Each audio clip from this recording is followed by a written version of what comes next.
So I'm going to start out with defining what a contract assignment is or what wholesaling is. Okay? The buyer under a contract is assigning his rights to another person. So I'm going to contract to buy Marcus's house, and then I'm going to assign my rights to King, and King is going to actually sit at the table and buy Marcus's house. So that's what a contract assignment is. This doesn't have to include any money. I could just give it to him. Okay? It could be that I got into this deal and I find out that I really don't have the resources to go forward with it. But rather than leave Marcus hanging with nobody, I substitute in King, who does have the resources to complete the transaction and get it done. Anyway, the result is that the assignee, or King in my instance, becomes the purchaser under that contract. So the next thing that I like to focus on is what creates a legal enforceable contract. Because this is what catches everybody up. The Holiday Inn doesn't tell you these things. Okay? Most of the time at the Holiday Inn, you do not have an attorney who's up on that stage or on that platform or on that microphone. It's usually not an attorney who is teaching you how to do these things.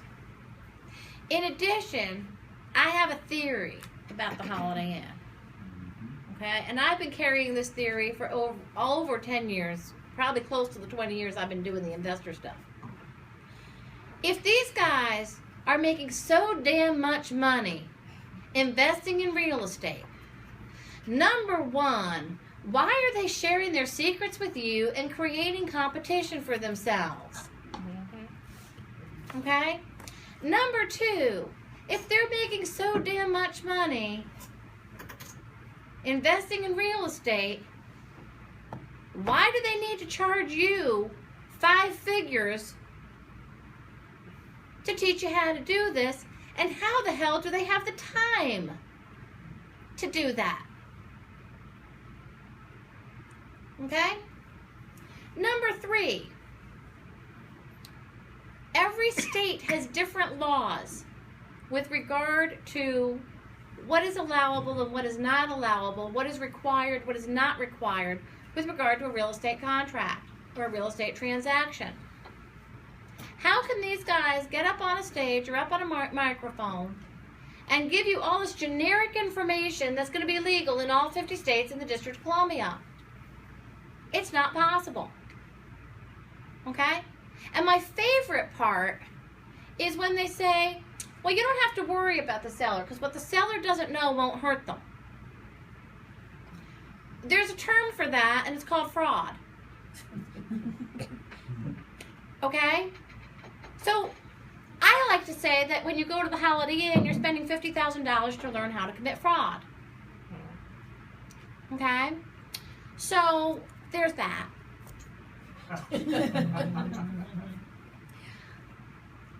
Lastly, I don't care what state you're in, fraud's illegal. So about 10 years ago, Maryland passed the PIFA law. Okay? Protection of Homeowners and Foreclosure Act, which protects people who are in foreclosure from investors who are going to prey on them. Okay? And I literally knew, close to a dozen investors who were like, well, and some of these actually carried through on this statement. Well, I'm just going to move to Texas because it's legal to do this in Texas. Well, I hate to tell you, but fraud's illegal in Texas also. All right? So whether or not they have a specific statute that addresses that brand of fraud, it doesn't make it legal. Okay? So here's what's good about the Holiday Inn. What's good about the Holiday Inn is that they teach you certain tools, vehicles, methods for investing in real estate. That then what you need to do is you need to take that to legal counsel and find out, A, whether it's legal in the state you want to do it in, and B, how to do it in a legal manner in that state. Okay? Where are those lines drawn? Okay? Because generic information isn't going to get you very far. I mean, there's a reason why people pay people like me money for legal advice. Okay? Because I'm going to keep your butt out of trouble as best I can. Now, I have had clients who didn't take my legal advice, and then I get the phone call saying, well, I didn't listen to you, and now I'm in trouble. Can you get me out of this? Like, that's fine. Now, you're paying me twice. I love it. Okay? So, you need to take what they teach you at these seminars and webinars and schools and everything else with a grain of salt. It's not plug and play. Okay? And with that, I'm going to teach you what makes a contract. This is basic contract law. This is basic contract law that is effective in all 50 states and the District of Columbia. This is a course that every attorney is required to take their first year of law school. Okay? There are 4 elements of a contract that make it enforceable and legal. I'm not going in the same order that you have it up there. Okay? The first one I'm going to address is consideration, because that's the easiest one. It's what most people know and understand. Okay? It's an exchange of value. Okay? Doesn't actually have to be cash. Consideration might be love and affection between 2 spouses. Okay? So the first element is consideration, and I'm not even going to go into a whole big explanation of that. The next one is legality. This one's an easy one. The contract has to be for a legal purpose. So it is not a legally enforceable contract if I contract with Alma to cook crystal meth or rob a bank or kill somebody because I don't like them. I can't put a contract out on somebody to have them killed. That's not legally enforceable. Okay? It might be enforceable some other manner, but it's not legally enforceable in a court of law. Okay? So you get the drift of what legality is. The next one is capacity. Now, capacity is a little bit more difficult. Capacity is the person's mental competence to enter into a contract. So the easy ones are somebody under the age of 18 is not considered by law to be legally competent, so they don't have the capacity. The 85-year-old person who is deep into Alzheimer's or dementia and has no clue what's going on in the world, that's an easy one. Okay? But how about the 70-year-old who's having the first signs of Alzheimer's? And they have good days and they have bad days. Okay? Probably not. It's probably not okay. Because just because I was lucid today doesn't mean that tomorrow I'm going to remember what I did. Okay? And then you've got this whole array of mental illnesses or mental disabilities. Okay? And those can come into play as to whether or not somebody has the capacity. I mean, I have a friend who is schizophrenic and bipolar, and if she's on her meds, it's great. But if she decides to go off her meds, man, forget it. She's not competent. Okay? So I guess the only thing you can purchase with a mental condition is a gun. Probably. Okay, so let's get into a more difficult one. How about somebody who is drunk or inebriated on drugs or something? Okay, do they have mental capacity to enter into a contract? No. Probably not. But how can you prove that? It's been proven. There have been court cases won on that argument. Okay? fact you can't have champagne while you're doing something. Well, that's not why we can't do that anymore. The reason we can't do that anymore is because people get on the road and drive, and then they come back and blame us. Yeah, But I'm saying, if they're drinking, taking a sip, That's and true. they're signing papers, That's true. you know, they could say, I Good was drunk point. when I signed it. That is a very good point.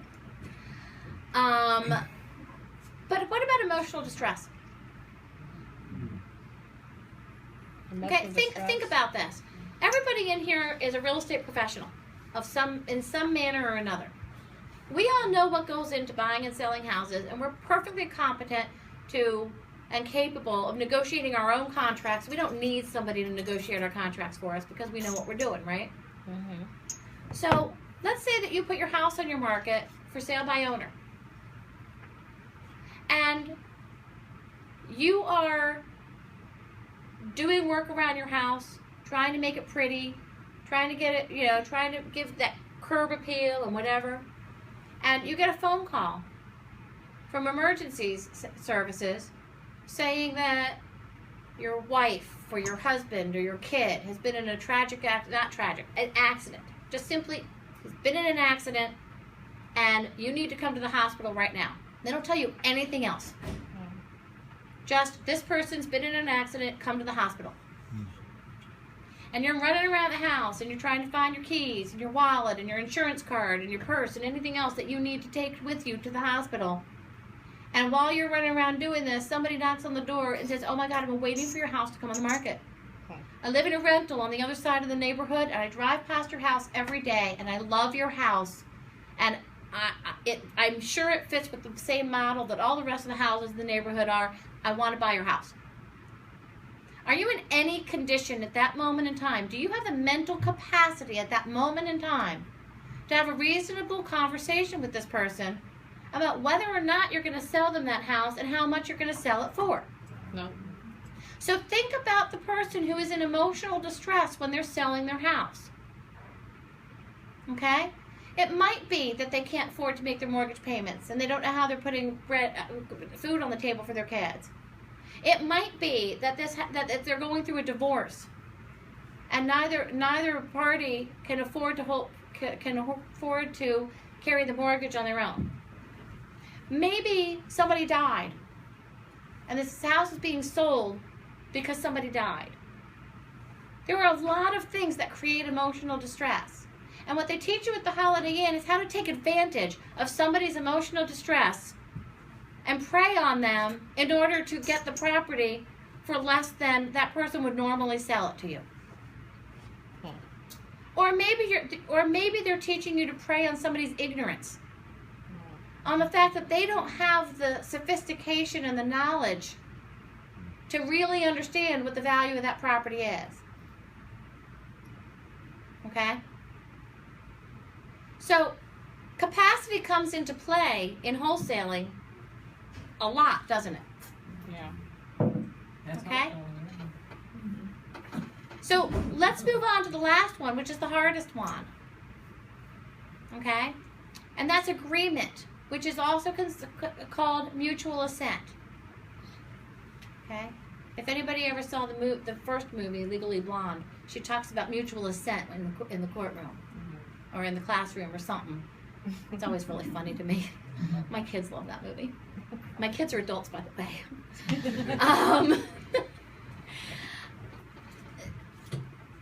So agreement. That means that you're both on the same page. It's not whether we agreed on a sales price of $100,000. It's whether we both understood the reasons why we agreed on a sales price of $100,000. Okay? So, if I'm going to buy this property from Marcus for $100,000, and I'm going to wholesale it to King for $5,000, Marcus probably doesn't care a whole lot about that $5,000. It's $5,000 after all. He's getting 100. He doesn't really care about that. What's $5,000 in the scheme of things, right? Okay? But if I'm going to wholesale it to King for $75,000, you're going to care now? So, if I'm offering him $100,000 knowing that the property is really worth $175,000 and that I'm going to wholesale it to him for $75,000, and I keep that a secret from Marcus, who is a consumer who is either ignorant or in distress. Okay? We weren't on the same page when we agreed to $100,000, were we? So there was no real mutual assent, was there? Does it make sense to everybody? Okay? Again, this is basic contract law. I'm not making this crap up. I learned this, when did I graduate from law school? 30 years ago? I'm just kidding. Just about. I wouldn't have said. I think it was longer. But anyway, so this is just basic legal principle. And it's not something that they want to teach you at the Holiday Inn. Because if they're teaching you that, you're not going to pay them $50,000 to learn it, are you? Okay? Because now it's hard. It's not easy. Okay? So, these are things that you need to take into consideration. And again, some of these things carry other penalties, statutory penalties, depending on who your seller is and what the structure of the transaction is. Okay? Next slide.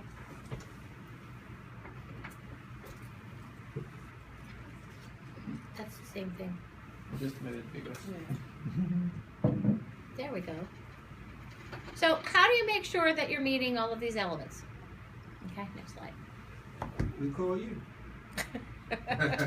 So the first thing I'm going to talk about is deception. Okay? If you are deceiving somebody into believing something, then and getting them to agree by deceiving them into believing that the deal looks like this. I'll use your thing from earlier. You're deceiving somebody into believing that the deal looks like an orange, but it's actually an apple. Okay? You're probably not meeting the legal requirements for a contract. What do you think? Okay? So,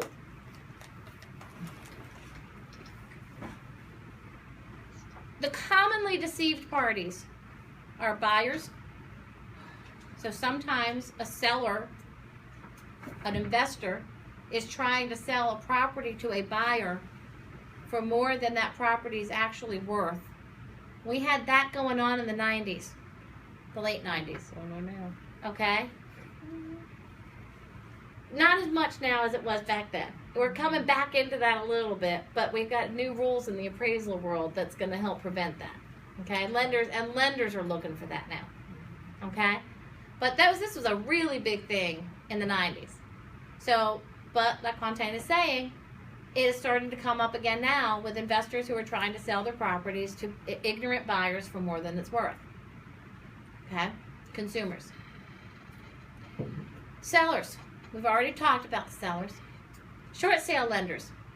So I'm going to tell you right now that it is never, ever, ever, ever, ever, ever, ever, ever, ever, ever, ever, ever legal to wholesale a short sale. The short sale lenders will tell you that it is fraud. Period. If there is $1 to get out of that property, they want it. And they are not allowing you to make money at their expense. They're already losing money on this property, on this loan, and they're not willing to give up a dime. So you cannot do that. Okay? REOs. An REO seller will sometimes allow a contract assignment, but they are not going to allow a contract assignment where you are making a whole lot of money. Okay? Well, the contract specifically states, as does your MAR and your regional contract and any other form contract that I've seen out there, specifically states that the contract is not assignable without prior written consent of the seller. Okay? And it states that in the REO contract as well. But they're only going to give their consent when they can see the actual structure of that contract assignment and how much and what money is exchanging hands. So, for instance, I had one a few years ago where I had a lady who contracted to buy this REO property, and her financing fell through, and she wasn't going to be able to do it. So she assigned her contract to somebody else who stepped in, and that all that person paid her was what she had already spent on the deal. So he paid her the EMD she had down and certain other expenses that she had for inspecting the property and drawing up plans and this, that, and the next thing. Okay? So it was a total of like $3,000, and the REO seller allowed that. Okay? And there are, and so that's just one example. But they will allow it on occasion, but they're not going to allow you to make a lot of money at their expense. Once again, they're losing money on this property. They're not looking at you making money off of their loss. Okay?